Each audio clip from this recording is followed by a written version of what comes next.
Hola, bienvenidos a Poder Pensar. Vamos a tener varios temas de actualidad. En minutos la reunión entre el gobierno y el PIT-CNT, reunión que estuvo encabezada por el presidente Mujica, donde se pusieron varios temas sobre la mesa. Por ejemplo, aumentar el salario mínimo a 10.000 pesos.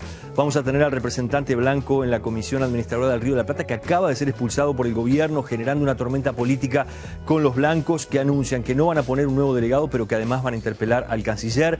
Y en el cierre un informe sobre las playas de Montevideo, las que están inhabilitadas y los problemas que se vienen para el verano, qué dice la Intendencia y qué tipo de muestras están tomando de las aguas. Pero en el comienzo, lo que fue el desayuno de AC de hoy con el equipo económico, la última actividad del año, la evaluación que hace la administración de Mujica de este año, lo que se viene para el 2013, se reconoció por parte del ministro de Economía que la inflación sigue siendo un tema clave. Los empresarios plantearon temas sensibles, por ejemplo, ¿por qué no recortar el gasto público? ¿Por qué no ensanchar esa banda de inflación que se fija cada año? Lo vamos a tener. Además, se habló del proyecto de la megaminería, del hierro. El ministro de Economía dijo, entre otras cosas, que va a ser el principal sector exportador del país cuando esté funcionando, superando a cualquiera de los otros sectores, incluso que le puede llegar a dejar al año al Uruguay hasta 4.000 millones de dólares. Comenzamos con ese informe.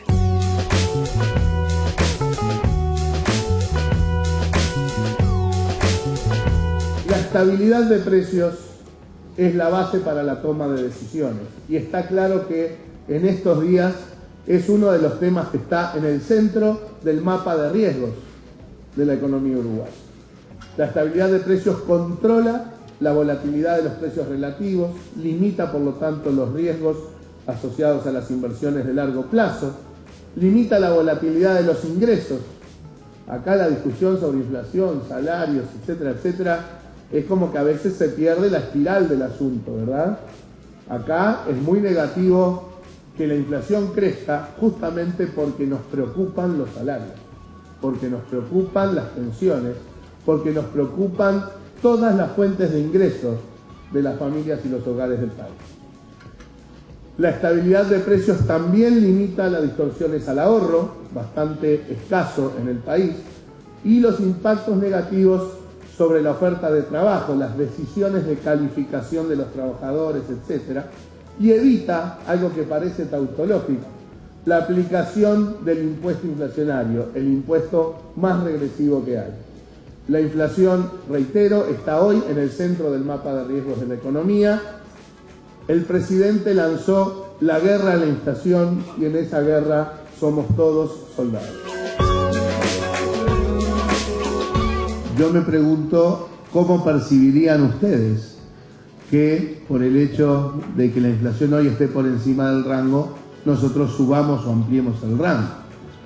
¿Qué señal de compromiso significa eso?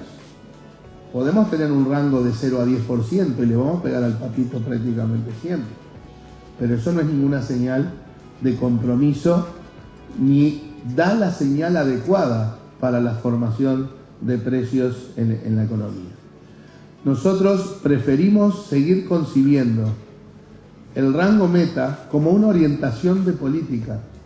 Una orientación de política quiere decir que, como decíamos siempre ahí, no es pegarle al patito, porque uno a veces le puede pegar al patito de casualidad. Uno tiene que tener orientarse a trabajar hacia ese objetivo y tener una buena explicación cuando la inflación está por debajo o por encima de ese objetivo.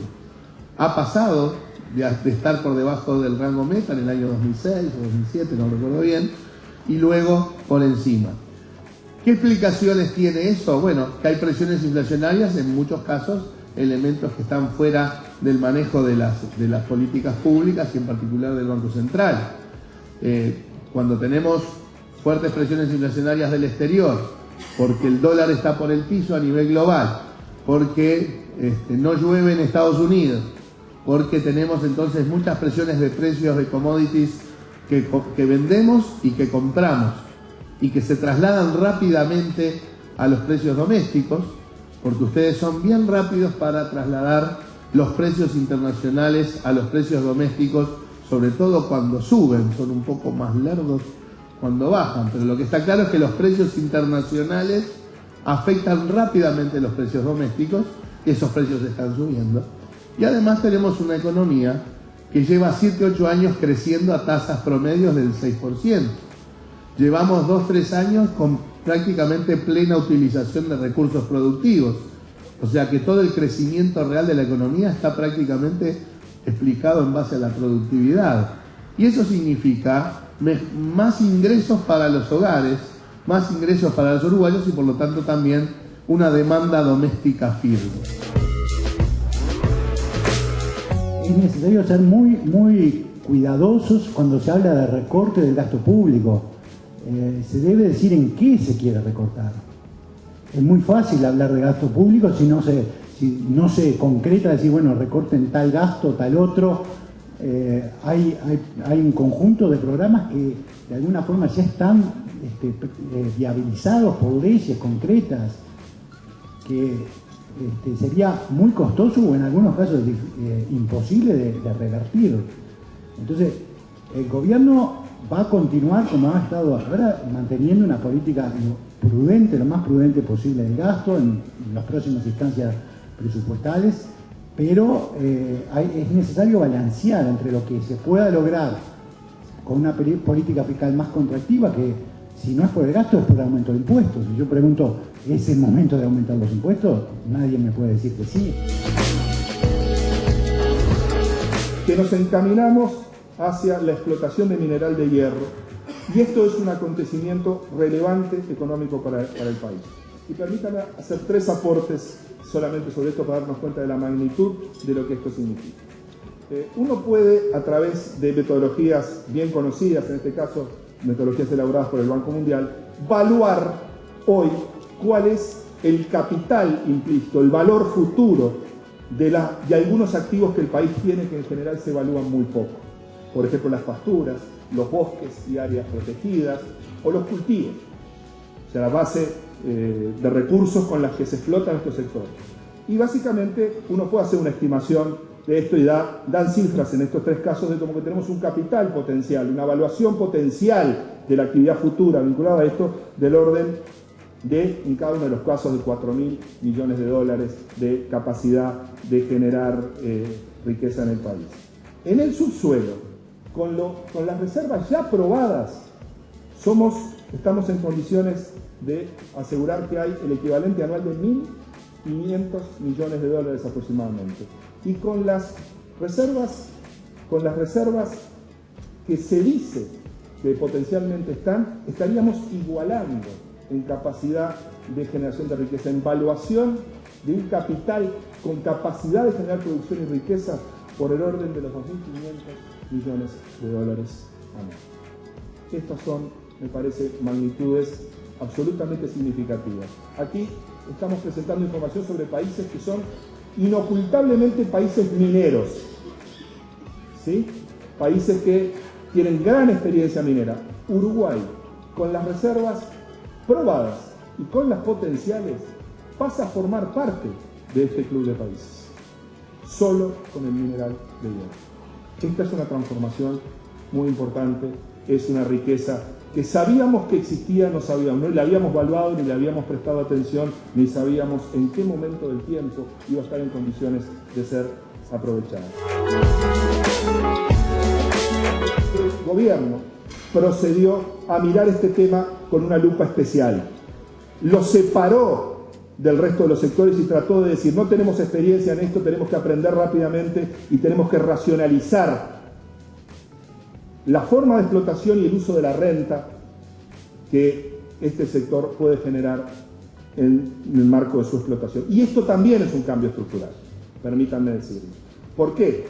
Porque el uso de los recursos mineros, además de pagar los impuestos que tiene que pagar, va a generar una renta en la que la parte de apropiación pública va a ir 70% a un fondo soberano intergeneracional de inversión. ¿Qué significa esto? No nos podemos apropiar de él. Los uruguayos que vivimos hoy no tenemos derecho a apropiarnos de algo que no tenemos por qué usarlo nosotros y no dejar nada para las generaciones futuras. En segundo lugar, un 30% va a ser posible aplicar sobre créditos presupuestales, pero fíjense para qué. Para provocar cambio estructural, para financiar proyectos productivos de infraestructura y ambientales que contribuyan al desarrollo sustentable, para crear un fondo de desarrollo del interior de financiamiento de inversiones en infraestructuras y vivienda, y para el fortalecimiento de capacidades técnicas de DINAMA y la Dirección Nacional de Minería y Recursos Geológicos. Quiero que vean que, enfrentados a un nuevo problema que en sí mismo constituye un cambio estructural, la respuesta institucional y política es una respuesta de cambio en la modalidad de tratamiento de estos problemas. Esto es, entonces, un conjunto de información que nos hace ver que efectivamente está ocurriendo un cambio estructural.